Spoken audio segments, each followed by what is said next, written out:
Did you murder Zahra? No, ma'am. A letter from Elisa unveiled a confession in which she claimed that they really didn't kill her.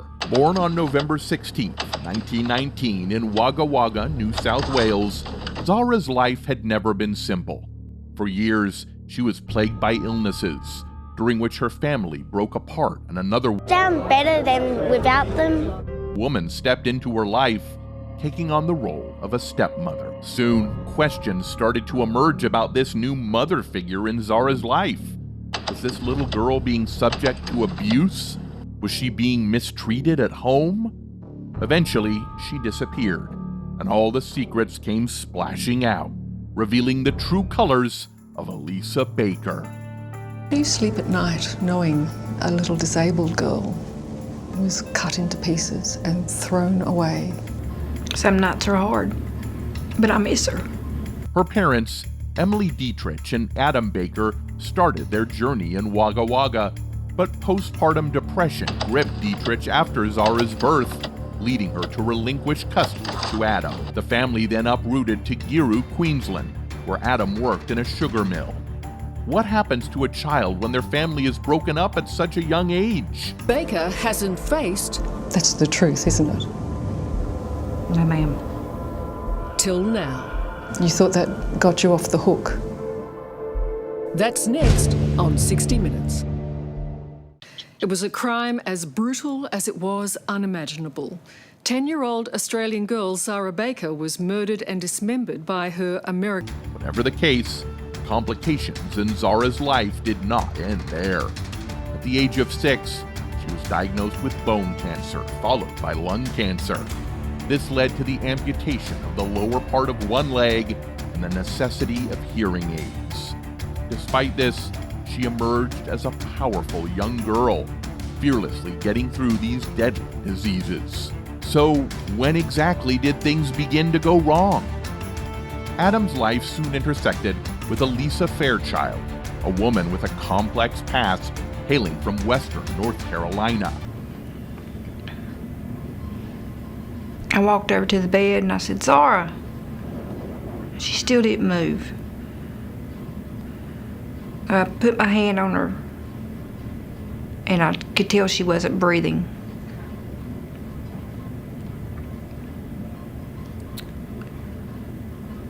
Their online meeting on an IMVU website set the stage for a romance, culminating in marriage.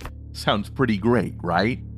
Zahra was finally going to have a mother figure looking after her, and the prospect of that sounded good. What did you think your life was going to be like? Happy family, a lot of love, more children, brothers and sisters for Zahra. But that wasn't all there was to it. Elisa's history of multiple marriages raised eyebrows, but Adam overlooked it at the time. Right to tell him you were already married. Yes. As Zahra's cancer went into remission in 2008, the family made a move to the United States. It was a massive change, one of many that Zahra was experiencing at that time. But would this change prove to be good for this little girl? At the time, nobody knew what was going to unfold. Upon settling in Hickory, North Carolina, Zahra was initially attending public school. Then, something strange happened. She was withdrawn to start homeschooling. Were the people suspicious about it? Something was terribly wrong at home. My first thought was CPR. And so I immediately started CPR. And at this point, nobody knew what was going on behind closed doors. Reports of child abuse linked to Elisa emerged, and the questions automatically connected. Was this abuse the reason she was pulled out of school? Things like these could never be taken lightly, and Child Protective Services visited the Bakers multiple times. But did they find anything? Well, they did, but by the time they intervened, a lot of the damage had already been done. A troubling pattern had existed in Zahra's household for a long time, and Elisa's history of abusive behavior dating back to 1999 came under scrutiny. History and a pattern of physical, verbal and psychological abuse of Zahra. I never signed that paper. You did? As the investigation intensified, the haunting reality of Zahra's life unraveled. How did a system designed to protect children fail to intervene in the face of such evident danger? Turns out, the authorities ended up being too late. How do you sleep at night knowing that a little girl, a little disabled girl, was cut into pieces and thrown away?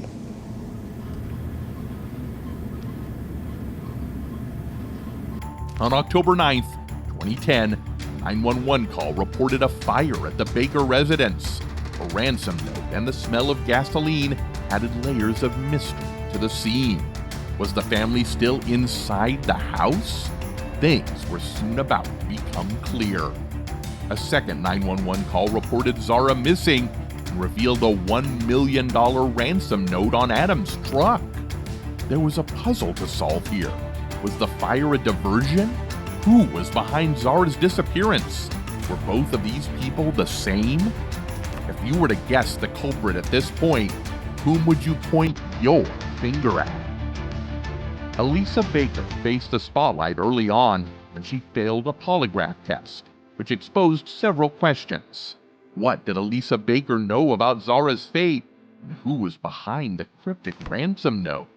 It became clear that in one way or another, Elisa was involved, and it was only a matter of time before the full truth was revealed. October 10th, 2010 marked a pivotal moment as search and rescue dogs combed through the Baker's residence, discovering a haunted trail. Positive alerts from the dogs hinted at the presence of human remains in both cars. This is when the possibility of Zahra's death turned real. At this point, they still didn't know whom these remains belonged to. Authorities went on high alert. Elisa was soon arrested on charges unrelated to Zahra's disappearance, which included communicating threats, writing bad checks, and larceny. Soon, they also found out that Elisa had authored the misleading ransom note. But why did Elisa lead the investigation astray? Behind her repeated deceit, what was she hiding? Fonzetta Winkler, Elisa Baker's aunt, stepped forward with a horrifying account of Zahra's death. According to her, Elisa told her that Zahra was sick for 2 weeks before her death, after which she and Adam dismembered Zahra. Yet questions linger about the truth. Did Zahra die of natural causes, or was there something more sinister going on? Did Elisa and Adam simply panic and get rid of Zahra's remains? Or were they trying to hide evidence? More details emerged when Eric Geen, a crime memorabilia dealer, communicated with Elisa in jail. A letter from Elisa unveiled a confession in which she claimed that they really didn't kill her, but what happened after her death horrified her. According to Elisa, she found Zahra unresponsive in her room, and at the time she wasn't breathing. She even tried CPR, but nothing worked, and eventually she and her husband decided to get rid of her dead body. She was laying on her bed, and I said, "Zahra, are you okay?" I walked over to the bed and I said, "Zahra." She still didn't move. I put my hand on her, and I could tell she wasn't breathing. Elisa also claimed that they discarded Zahra's prosthetic leg in a dumpster at Fox Ridge Apartments, which was received as a piece of evidence. It made one wonder, how could one be so cruel to their daughter even after her death? It made no sense for them to do this, even in a state of panic. Regardless, in November 2010, Elisa Baker guided the police through the corners of Catawba and Caldwell counties to uncover Zahra's scattered remains. The authorities discovered bones, but the head was nowhere to be found.